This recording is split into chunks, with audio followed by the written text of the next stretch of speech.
8. It's very tuneful. It touches on two things that I think are worth mentioning in this whole discussion. How to start a piece on a note or in a position that's not just a very obvious place to start. And then the other one is where exactly to put the thumb in relation to the rest of the hand as you move around the cello, where again it's not obvious and it's not consistent. I'm sure he knew that he was throwing us for something of curveballs for these shifts in this Etude number 8. But first I wanted to just say that I really, really like starting pieces without testing my starting pitch, or even wherever in the middle of a piece after a long rest. And to me it just really makes a huge difference. It adds so much to the feeling that you're starting, to the confidence level, to the whole breadth of a starting note.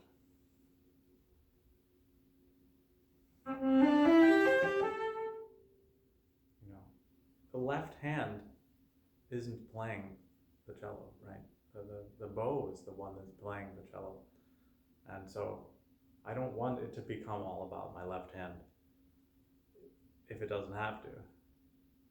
So I think there may not have been any of these 40 etudes that I couldn't figure out some way to start without testing the notes. And it didn't always work out every single time I played through it. Obviously, there was a lot of boo-boos. But that was also something I was willing to work on, willing to learn from. For me, it's just as important as any other note inside of a piece that you should be able to find. So, this one's a little bit of a no-brainer. You just put your first finger on the harmonics, the D string in particular, and then your thumb is a whole step lower. See, not quite. But that's,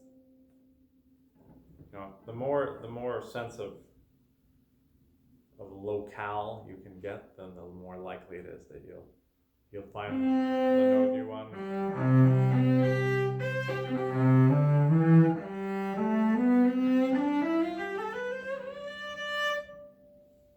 Now, these funny, so he puts this in a lot of these etudes where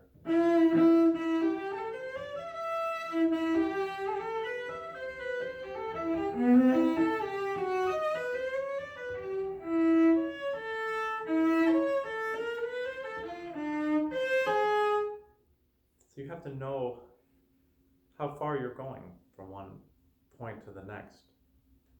And I can't be complimentary enough on how well I've been trained by these etudes to develop my sense of where all the positions are, and also in relation to each other. Also the pitch identification. It really hones that. If you can immediately see what the pitch is that you're supposed to be finding, then it increases your chances greatly of finding it. I don't know. There's other places like that. Yeah.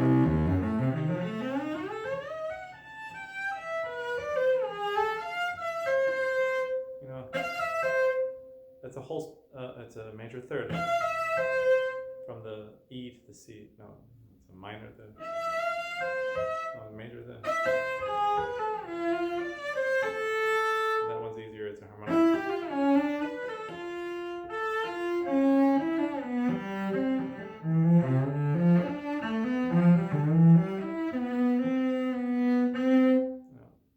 Originally, I didn't think I was ever going to be able to get those half steps between thumb and first, but you know, you do it enough.